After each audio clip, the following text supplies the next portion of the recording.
Hello friends. मैं आरती यादव आपके अपने यूट्यूब चैनल पर आप सभी लोगों का हार्दिक स्वागत करती हूँ और इसी के साथ साथ आप सभी को गुड मॉर्निंग। तो आज हम आपके लिए जो टॉप 1000 क्वेश्चंस की सीरीज चल रही है उसकी क्लास नंबर 7 लेकर आए, जो आपके एग्जाम्स के लिए बहुत ज़्यादा इम्पोर्टेंट हो सकती है। आज के क्वेश्चंस बहुत ही बेहतरीन क्वेश्चन है, तो क्लास को कंप्लीट देखिएगा। और इसी के साथ साथ हम आपसे एक बात और बोलना चाहती हूँ, जो हम पिछली क्लास में आपको होमवर्क में क्वेश्चन देते हैं उसका आंसर आप लोग क्यों नहीं देते हो। इससे हमें पता चलता है कि आप लोग क्लास को कंप्लीट नहीं देखते हो। जो कंप्लीट देखेगा वो उसका आंसर जरूर देगा। कुछ स्टूडेंट्स देते हैं, इससे हमें बहुत अच्छा लगता है कि हाँ आप लोग आंसर देते हो। आंसर जरूर दिया करो, जिससे आपकी तैयारी आपकी भी बेहतर होगी और हमें भी अच्छा लगता है कि हाँ आप लोग तैयारी करने के लिए आपका मन है, आप तैयारी कर भी रहे हो इस टाइम। ठीक है, तो आंसर एक बार जरूर दिया करो उसका। और दूसरी बात आपसे ये बोलना चाहते हैं कि आपकी वीडियो जो नहीं आई, एक दिन कल वीडियो आपकी नहीं मिली आपको, तो मेन कारण उसका यही है कि हमारी एक सुबह क्लास चलती है ये एमसीक्यू की, और एक हमारी शाम को बायोलॉजी की थ्योरी की क्लास चलती है।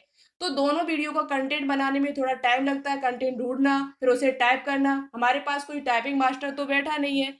टाइप हम इसलिए अब कर रहे हैं कि इससे क्या होता है, क्वालिटी थोड़ा बेहतरीन हो जाती है और पढ़ने प्लस पढ़ाने में अच्छा लगता है। आपको भी पढ़ने में अच्छा लग रहा होगा, हमको भी पढ़ाने में अच्छा लग रहा है, क्योंकि कॉपी पर लेकर आते थे तो थोड़ा अच्छा नहीं लगता था।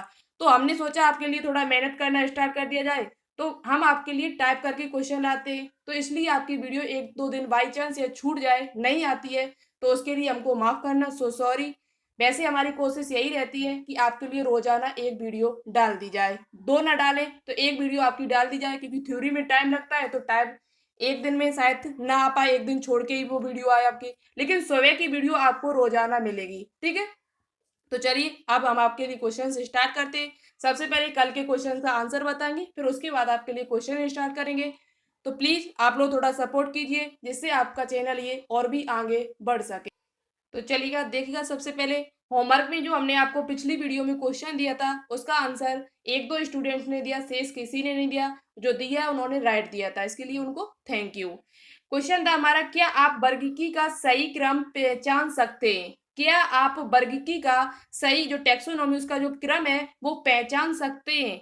तो देखो, सबसे पहले यानी कि आपको यहाँ क्रम देखना होगा कि सबसे पहले क्या आता है। तो देखो यानी कि जो जाति होती है वो सबसे नीचे आपकी आती है। जो जाति स्पीसीज होता है किसी जंतु का, जब आप वैज्ञानिक नाम लिखते हो पूरा, तो जाति जो होती है वो सबसे नीचे आती है। जो जगत जो किंगडम होता है वो सबसे ऊपर आता है, यानी कि जाति सबसे नीचे आती है और जो जगत होता है किंगडम होता है वो सबसे ऊपर आता है। अब ऑप्शन देखते हैं। तो जाति सबसे पहले यहाँ पर दिया है, ये नीचे से ऊपर की तरफ ले जा रहा है, नीचे से आपको निम्न से उच्च की तरफ चलना है। ठीक है, तो देखो सबसे पहले आपकी जाति होनी चाहिए। तो जाति के बाद फिर आपका वंश आता है, जाति के बाद क्या आता है, वंश।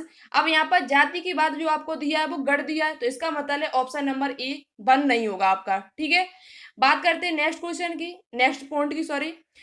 आगे यहाँ पर आपको वंश दिया है, तो वंश पहले नहीं आएगा। सबसे नीचे से जब आप देखकर चलोगे, सबसे निम्न से उच्च की तरफ चलोगे, तो जाति पहले आती है। क्या आती है, जाति उसकी पहले आती है। तो यहाँ पर आपको वंश दिया उसके बाद जाति दी, तो इसका मतलब है सेकंड भी आपका गलत है। अब बात करते हैं थर्ड की। तो थर्ड जो ऑप्शन है वो आपका राइट है। सबसे पहले जाति आती है, जाति के बाद फिर वंश, वंश के बाद गढ़, गढ़ जिसे इंग्लिश में ऑर्डर कहा जाता है, फिर संघ यानी फाइलम, फिर उसके बाद जगत यानी कि किंगडम। ये निम्न से उच्च की तरफ जा रहा है, निम्न से उच्च की तरफ। और पूछा जाए आपसे कि सबसे छोटी इकाई क्या होती है वर्ग की, तो वर्ग की सबसे छोटी इकाई जाति का होती है। क्या होती है, जाति। तो ऑप्शन नंबर जो 3 होगा वो हमारा राइट होगा। सबसे पहले जात, जात के बाद वंश, फिर गढ़, फिर संघ, फिर जगत आता है। ठीक है, आई होप आपको ये क्वेश्चन अच्छे से समझ में आ गया होगा, और जिन्होंने राइट आंसर दिया उनको बहुत बहुत थैंक यू, आपने क्वेश्चन का आंसर तो दिया। ठीक है, जो देखो कंप्लीट क्लास को देखेगा वो आंसर जरूर देगा, और जो कंप्लीट क्लास को ही नहीं देखेगा वो आंसर क्या देगा। तो क्लास को कंप्लीट देखा करो, हम आपके लिए इतनी मेहनत कर रहे हैं तो आप भी तो करो। सिलेक्शन तभी आपका होगा जब आप मेहनत करोगे। हम आपको पढ़ा दें, आप उसे सही से न पढ़ो, तो इससे कोई फायदा नहीं होगा।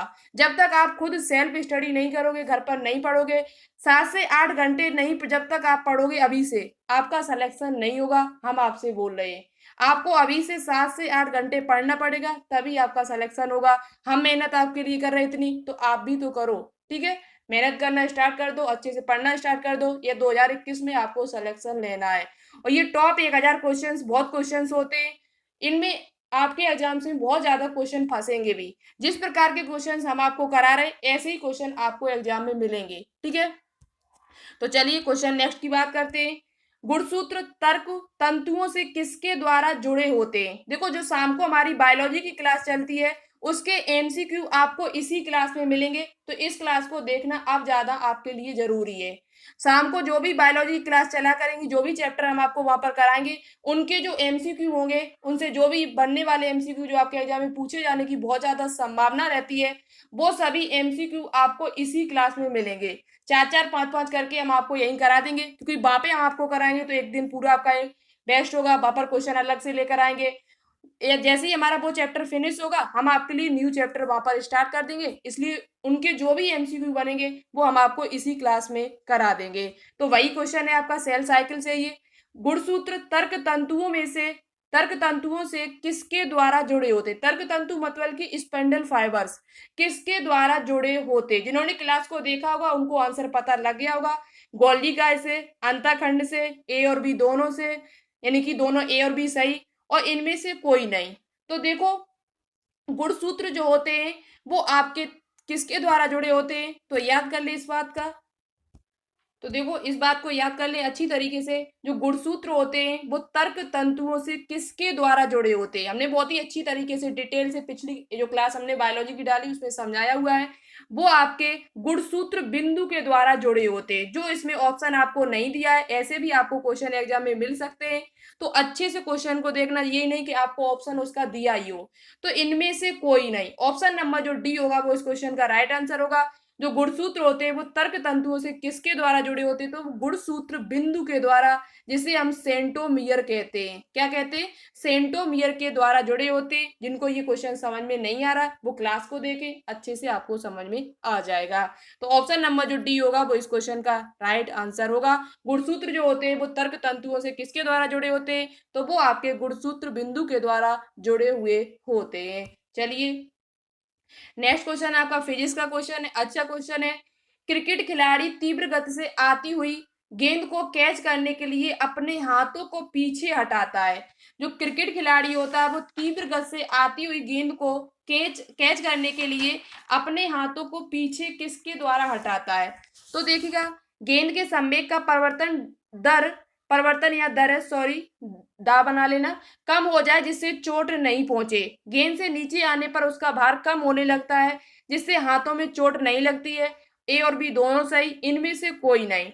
तो देखो इसका जो राइट आंसर होगा वो ऑप्शन नंबर ए होगा। गेंद के संवेग की परिवर्तन की दर, गेंद के संवेग का परिवर्तन की जो दर है वो कम हो जाए जिससे चोट नहीं पहुंचे, जिससे चोट नहीं पहुंचे। ये गति का द्वितीय नियम है। यदि आपसे उदाहरण पूछा जाए, ये जो उदाहरण आपको यहाँ पर दिया हुआ है ये किस नियम की बात हो रही है यहाँ पर गति के, तो यहाँ पर गति के सेकंड नियम की बात हो रही है। किसकी बात हो रही है?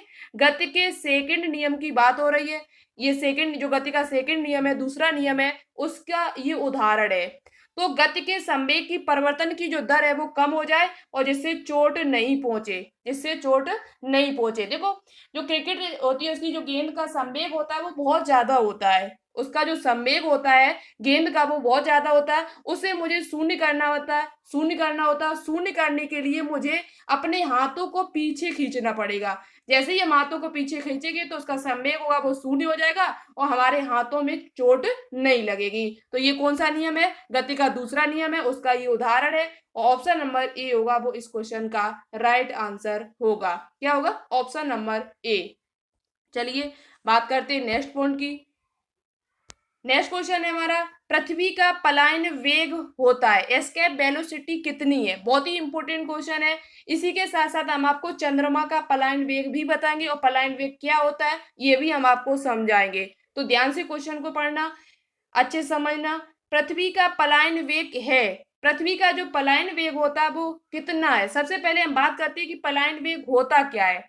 पलायन वेग क्या होता है? तो वह न्यूनतम वेग, वह न्यूनतम वेग, वह न्यूनतम वेग, वह न्यूनतम वेग जिससे फेंका गया कोई पिंड, जिससे फेंका गया आपका कोई पिंड कि गुरुत्वाकर्षण क्षेत्र से बाहर चला जाता है। जब गुरुत्वाकर्षण, जहां तक हमारा गुरुत्वाकर्षण बल कार्य करता है, उससे बाहर चला जाता है और पुनः लौटकर वापस न आए, पुनः लौटकर पृथ्वी पर वापस नहीं आता है, तो ऐसे वेग को हम पलायन वेग कहते हैं। हम परिभाषा आपको बोल रहे हैं, यदि आप लिखना चाहो तो लिख लेना कॉपी पर। परिभाषा इसकी है पलायन वेग की, पूछी जा सकती है आपसे कि वह न्यूनतम वेग जिससे फेंका गया कोई पिंड पृथ्वी के गुरुत्वाकर्षण से बाहर चला जाता है, पृथ्वी के गुरुत्वाकर्षण क्षेत्र से बाहर चला जाता है और पुनः लौटकर पृथ्वी पर वापस नहीं आता है, तो इस वेग को ही हम पलायन वेग कहते हैं। इस वेग को क्या कहते हैं? पलायन वेग कहते हैं। और पृथ्वी का जो पलायन वेग होता है वो आपका 11.2 किलोमीटर प्रति सेकंड होता है। 11.2 किलोमीटर प्रति सेकंड होता है। इसलिए ऑप्शन नंबर जो ए होगा वो इस क्वेश्चन का राइट आंसर होगा। मतलब कि कोई भी एक से फेंकी हुई चीज यदि गुरुत्वाकर्षण क्षेत्र से बाहर चली जाती है, जब तक गुरुत्वाकर्षण बल कार्य करता है, जैसे कि ये हमारा पृथ्वी है और पृथ्वी से हमने कोई वस्तु फेंकी, तो यहाँ तक जैसे कि हमारा गुरुत्वाकर्षण क्षेत्र काम कर रहा है, गुरुत्वाकर्षण बल यहाँ तक कार्य कर रहा है, और यहाँ से कहीं बाहर चली जाए, यहाँ से ऊपर यदि चली जाती है तो, और पुनः वापस लौट के ना आए, पुनः वापस लौट के ना आए, तो ऐसे वेग को ही हम पलायन वेग कहते हैं। पृथ्वी का जो पलायन वेग है वो 11.2 किलोमीटर प्रति सेकंड है। अब बात की जाए कि चंद्रमा का कितना होता है, मून का कितना होता है, तो चंद्रमा का जो पलायन वेग होता है वो आपका 2.38 किलोमीटर प्रति सेकंड होता है। 2.38 किलोमीटर प्रति सेकंड ये आपका किसका होता है? चंद्रमा का पलायन वेग होता है। तो दोनों के अच्छी तरीके से याद कर ले, बहुत ही इंपॉर्टेंट है, आपसे पूछे जा सकते हैं आपके एग्जाम में। चलिए नेक्स्ट क्वेश्चन की बात करते हैं। आज के क्वेश्चन ज्यादा भी है थोड़ा कल से, तो वीडियो थोड़ी लंबी भी हो सकती है, ठीक है? तो अच्छे से क्वेश्चनों को पढ़ के ही जाए, एक भी क्वेश्चन आपको स्किप नहीं करना है। जल के अणुओं के बीच कौन सा आबंध विद्यमान होता है? जल के अणुओं के बीच में कौन सा आबंध पाया जाता है, कौन सा बंध पाया जाता है, कौन सा बॉन्ड्स पाया जाता है? तो जल के अणुओं के बीच जो होता है बॉन्ड्स, वो आपका हाइड्रोजन बॉन्ड्स होता है। कौन सा होता है? हाइड्रोजन बॉन्ड पाया जाता है, हाइड्रोजन बॉन्ड आपका पाया जाता है। तो ऑप्शन नंबर जो सी होगा वो इस क्वेश्चन का राइट आंसर होगा। कौन सा बंध पाया जाता है? हाइड्रोजन बॉन्ड आपका पाया जाता है, यानी कि H2O होता है, तो H आपकी H2 होता है, तो कौन सा बंध होगा? H2O, यानी कि आपका हाइड्रोजन बंध इसमें पाया जाता है। उसी के साथ साथ आपसे पूछा जाए कि डीएनए, जो हमने आपको कल बताया था पिछली वीडियो में, डीएनए जो होते हैं, डीएनए के 2 खंड किस बंध के द्वारा जुड़े होते हैं? तो वो भी आपके हाइड्रोजन बंध के द्वारा ही जुड़े होते हैं। किस बंध के द्वारा जुड़े होते हैं? हाइड्रोजन बंध के द्वारा। डीएनए के जो 2 खंड होते हैं वो किसके द्वारा जुड़े होते हैं? हाइड्रोजन बॉन्ड्स के द्वारा ही आपके जुड़े हुए होते हैं, ठीक है? चलिए नेक्स्ट क्वेश्चन की बात करते हैं। नेक्स्ट क्वेश्चन हमारा है कि किसी तत्व की रासायनिक गुणों का निर्धारण होता है, किसी तत्व के रासायनिक गुणों का निर्धारण होता है प्रोटॉनों की संख्या के आधार पर, न्यूट्रॉनों की संख्या के आधार पर, या इलेक्ट्रॉनों की संख्या के आधार पर, या द्रव्यमान संख्या के आधार पर। तो याद कर लें अच्छी तरीके से, किसी तत्व की रासायनिक गुणों का जो निर्धारण होता है वो इलेक्ट्रॉनों की संख्या के आधार पर होता है। किसके आधार पर होता है? इलेक्ट्रॉनों की संख्या के आधार पर होता है। तो इसलिए ऑप्शन नंबर जो सी होगा वो इस क्वेश्चन का राइट आंसर होगा। आपसे पूछा जा सकता है किसी तत्व का रासायनिक गुण का निर्धारण किसके द्वारा किया जाता है? तो उसके इलेक्ट्रॉनों की संख्या के आधार पर, जितने इलेक्ट्रॉन, यानी कि जो, जैसे कि हाइड्रोजन है, हाइड्रोजन में 1H1 होता है, तो 1 ही इसके प्रोटॉनों की संख्या होती है और 1 ही इसके इलेक्ट्रॉनों की संख्या होती है। और वो जो ऊपर वाला होता है वो परमाणु भार होता है। और यदि आपसे पूछा जाए कि हाइड्रोजन में कितने न्यूट्रॉनों की संख्या होगी, तो न्यूट्रॉनों की संख्या निकालने के लिए क्या करते हैं? परमाणु भार में से परमाणु क्रमांक घटाते हैं, तो 1 में से बन जाएगा तो आपका 0 बचेगा। तो हाइड्रोजन एक ऐसा तत्व होता है जिसमें न्यूट्रॉनों की संख्या जो आपकी होती है वो 0 होती है। कितनी होती है? 0 होती है।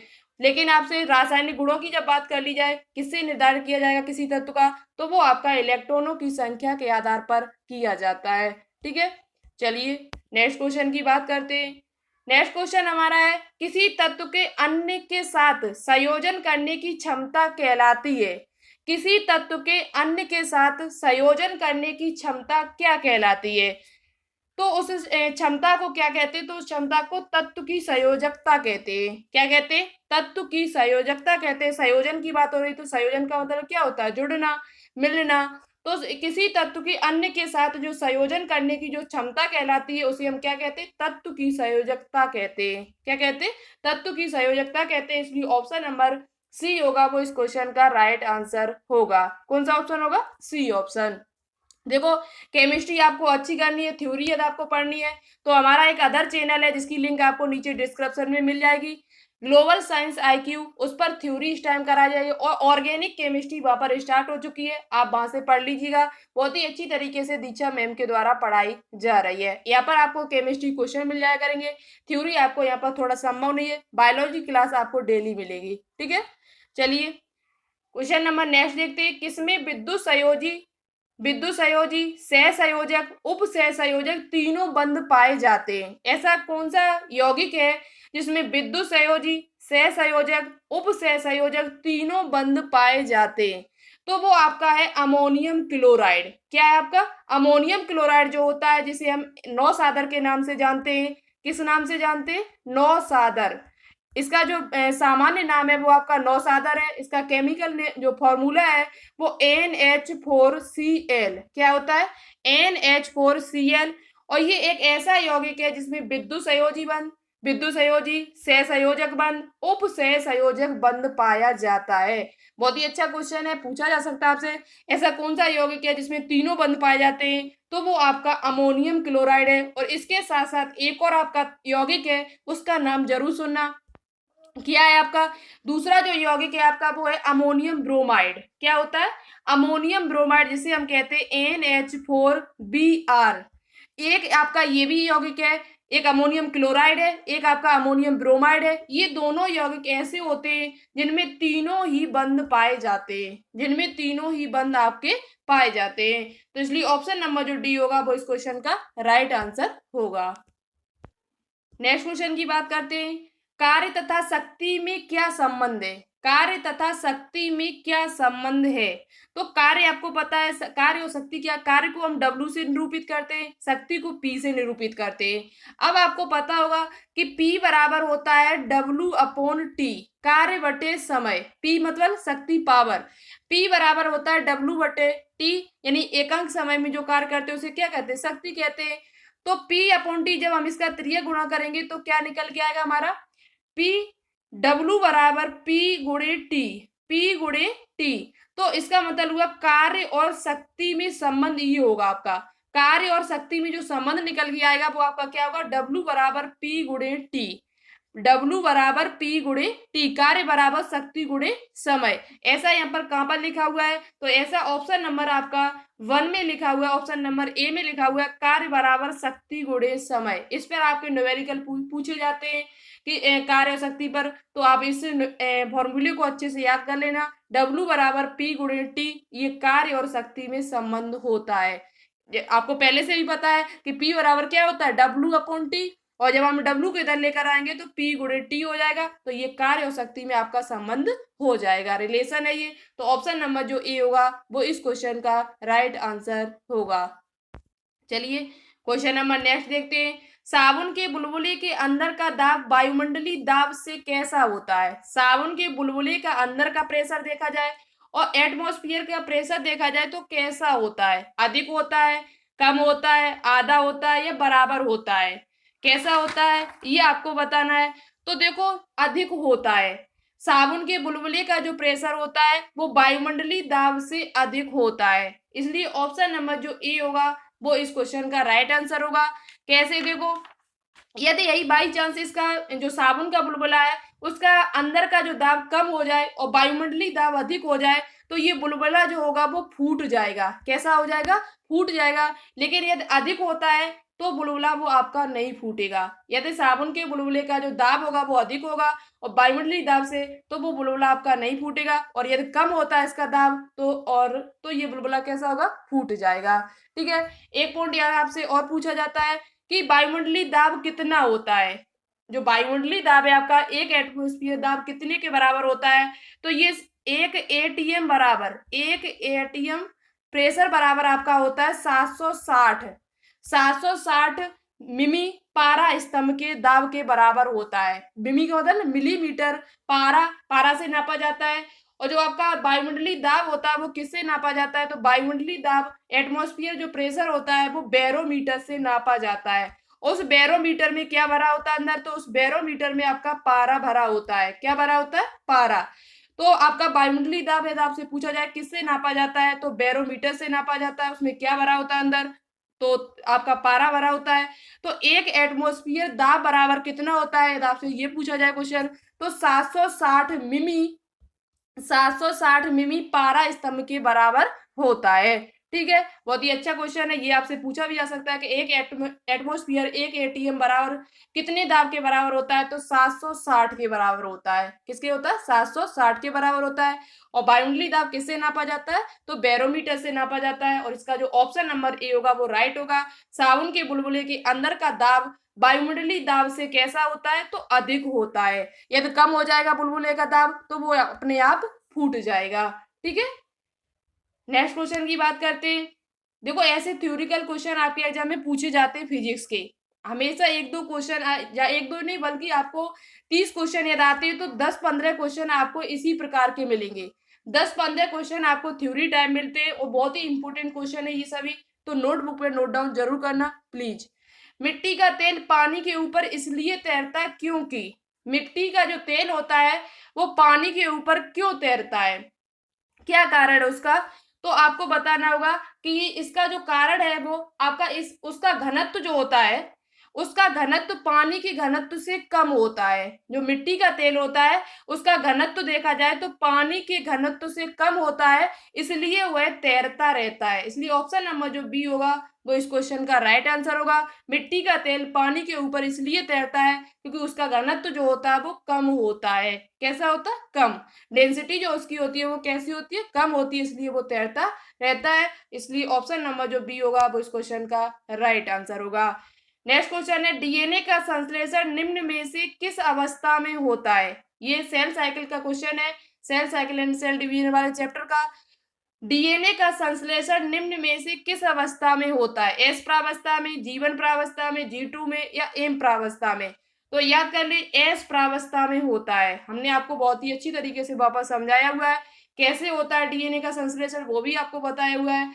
तो ऑप्शन नंबर जो ए होगा वो इस क्वेश्चन का राइट आंसर होगा। डीएनए का जो संश्लेषण है वो एस प्रावस्था में होता है। किस प्रावस्था में होता है? एस प्रावस्था में होता है। चलिए नेक्स्ट क्वेश्चन की बात करते हैं। नेक्स्ट बहुत अच्छा क्वेश्चन है, प्लाज्मा झिल्ली के तरल मोज़ेक मॉडल की प्रस्तावना किसने की थी? प्लाज्मा झिल्ली के तरल मोज़ेक मॉडल की प्रस्तावना किसने दी थी? तो देखो, तो प्लाज्मा झिल्ली का जो तरल मोज़ेक मॉडल है वो किसके द्वारा दिया गया था? तो ये जो मॉडल दिया था वो सिंगर तथा निकोलसन के द्वारा दिया गया था। किसके द्वारा दिया गया था? सिंगर तथा निकोलसन के द्वारा 1972 ईस्वी में दिया गया था। 1972 ईस्वी में दो वैज्ञानिक थे, सिंगर तथा निकोलसन, जिन्होंने तरल मोज़ेक मॉडल दिया हुआ। क्या होता है तरल मोज़ेक मॉडल? तो ये आपको सेल बायोलॉजी में पढ़ने को मिलेगा, जहां पर हमने आपको प्लाज्मा झिल्ली के बारे में बहुत ही अच्छी तरीके से समझाया हुआ है। और ये आपका सेल बायोलॉजी का जो चैप्टर है वो फिनिश हो चुका, हम आपको पढ़ा चुके हैं। तो आप प्लेलिस्ट में जाकर इस चैप्टर को जरूर देखें, जिससे आपको समझ में आ जाएगा कि तरल मोज़ेक मॉडल क्या होता है। किसने दिया था? तो सिंगर तथा निकोलसन नाम के वैज्ञानिक ने 1972 ईस्वी में दिया हुआ था। नेक्स्ट क्वेश्चन की बात करते हैं, निम्न में से कौन कोशिका विभाजन के लिए आवश्यक है? निम्न में से कौन कोशिका विभाजन यानी सेल डिवीजन के लिए बहुत ज्यादा आवश्यक होता है? गोल्गी बॉडी, माइटोकॉन्ड्रिया, सेंट्रोइल, या एंडोप्लाज्मिक रेटिकुलम? तो इसका आंसर आपको कमेंट बॉक्स में बताना होगा। देखिए सबसे अच्छा और सबसे राइट आंसर कौन देता है, हमने आपको बताया हुआ है। देखते हैं तो इसमें कौन सा ऑप्शन होगा राइट, आपको बताना होगा कि कोशिका विभाजन के लिए सबसे आवश्यक इनमें से क्या होता है। ठीक है, नेक्स्ट क्वेश्चन की बात करते हैं। नेक्स्ट क्वेश्चन है हमारा कि माइटोकॉन्ड्रिया को देखने के लिए प्रयोग किया जाने वाला अभिरंजक कौन सा है? माइटोकॉन्ड्रिया को देखने के लिए प्रयोग किया जाने वाला अभिरंजक कौन सा है? फास्ट ग्रीन, सेफ्रेनिन, एसिटोकर्मीन, या जेनिस ग्रीन? तो देखो, माइटोकॉन्ड्रिया को देखने के लिए एक अभिरंजक है, स्ट्रेन है हमारा जेनस ग्रीन। एनसीईआरटी क्वेश्चन है, इंपोर्टेंट क्वेश्चन है। तो इसका ऑप्शन नंबर जो डी होगा वो राइट होगा। जेनस ग्रीन नाम का एक पदार्थ आता है जिससे हम माइटोकॉन्ड्रिया का पता लगा लेते हैं। माइटोकॉन्ड्रिया को देखने में इसका प्रयोग किया जाता है। यदि में ऑक्सीजन की उपस्थिति होगी वहां पर, यदि ये अवरंजक डालते हैं माइटोकॉन्ड्रिया के ऊपर, ऑक्सीजन की यदि उपस्थिति होगी तो उसका जो कलर होगा माइटोकॉन्ड्रिया का वो नीला दिखाई देगा। कैसा होगा? नीला दिखाई देगा। और यदि अनुपस्थिति नहीं, यानी मानी कि ऑक्सीजन वहां पर नहीं है, तो इसका जो कलर होगा वो गुलाबी दिखाई देगा। कैसा कलर दिखाई देगा? गुलाबी। तो किस पदार्थ का प्रयोग किया जाता है? जेनस ग्रीन नाम के पदार्थ का प्रयोग देखने के लिए किया जाता है। ऑप्शन नंबर जो डी होगा वो इस क्वेश्चन का राइट होगा। ऑक्सीजन की यदि उपस्थिति होगी तो नीला होगा, नहीं होगी ऑक्सीजन, वहां पर ऑक्सीजन यदि गैस नहीं होगी तो गुलाबी रंग दिखाई देगा। ठीक है, नेक्स्ट क्वेश्चन की बात करते हैं। नेक्स्ट क्वेश्चन, वह आध्यात्मिक तत्व जो विद्युत का सुचालक है, वह आध्यात्मिक तत्व है जो विद्युत का सुचालक होता है। इसका आंसर भी आप लोगों को कमेंट बॉक्स में देना होगा। केमिस्ट्री का अच्छा क्वेश्चन है, बहुत ही बेहतरीन। क्लोरीन होगा कि ब्रोमीन होगा कि ग्रेफाइट होगा या हीलियम होगा? इसका आंसर जो भी बताएगा, देखते हैं सबसे अच्छा और सबसे राइट आंसर कौन देता है। और जो भी स्टूडेंट्स इनके आंसर बताएंगे उनका कल हम नाम लेकर जरूर आएंगे। नेक्स्ट वीडियो जब भी लेकर आएंगे कल, तो हम उसका नाम लेकर आएंगे। देखिए दोनों क्वेश्चनों का आंसर कौन राइट देता है। जो राइट आंसर देगा दोनों का, वही उसी का नाम लेकर आएंगे। जो राइट आंसर देगा उसी का नाम लेकर आएंगे। ठीक है, तो आज की क्लास को यहीं पर फिनिश करते। क्वेश्चन ज्यादा थे तो हमने थोड़ा जल्दी भी किया है।